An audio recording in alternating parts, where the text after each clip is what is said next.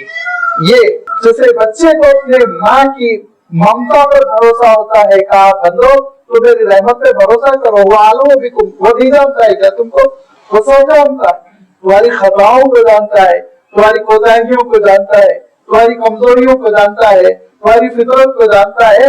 لہذا پروردگار سے کیا پردہ ہے, اس سے تم تکلف اور اس سے تم بچنے کی کوشش کیا کرو, جاؤ اس کے دربار میں جاؤ اور اس کے دربار میں شکوہ کرو, اپنے گناہ کا اعتراف کرو, ہاتھ پھیلاؤ. وہ خوب جانتا ہے, اور کب سے جانتا ہے, آج جانتا ہے نہیں. اذ انشأکم من الارض, زمین سے جب سے تم کو نمودار کیا اس وقت سے. وَإِذْ أَنْتُمْ أَجِنَّةٌ فِي بُطُونِ أُمَّهَاتِكُمْ, جب تم اپنی ماں کے پیٹ میں جنین کی شکل میں تھے اس وقت سے جانتا ہے. وہ اس وقت سے وہ تم کو جانتا ہے جس وقت سے وہ تم کو زمین سے برآمد کر رہا تھا. وہ تم زمین سے غذا کی شکل میں برآمد ہوئے اور ماں باپ کے پیٹ میں گئے, ان کے لیے تم خون بنے, اور خون بننے کے بعد پھر تمہارا وجود دھیرے دھیرے تشکیل پایا, وہ سیلز میں تم تبدیل ہو گئے جہاں سے جنین وجود میں آتی, پھر تم ماں کے پیٹ میں منتقل ہو گئے, اور ماں کے پیٹ میں منتقل ہونے کے بعد تم دھیرے دھیرے نشو نما پانے لگے. ساری کیفیتوں سے وہ بخوبی واقف ہے. لہذا اس کے دامن رحمت میں پناہ لو. وہاں تکلف نہیں, وہاں دوئی نہیں, وہاں کوئی پردہ نہیں, وہاں کھل کے تم اعتراف کرو, توبہ کرو, رو لو, گڑ گڑا لو. انشاءاللہ وہ اپنی رحمتوں سے تمہارا معاملہ صاف ستھرا کر دے گا.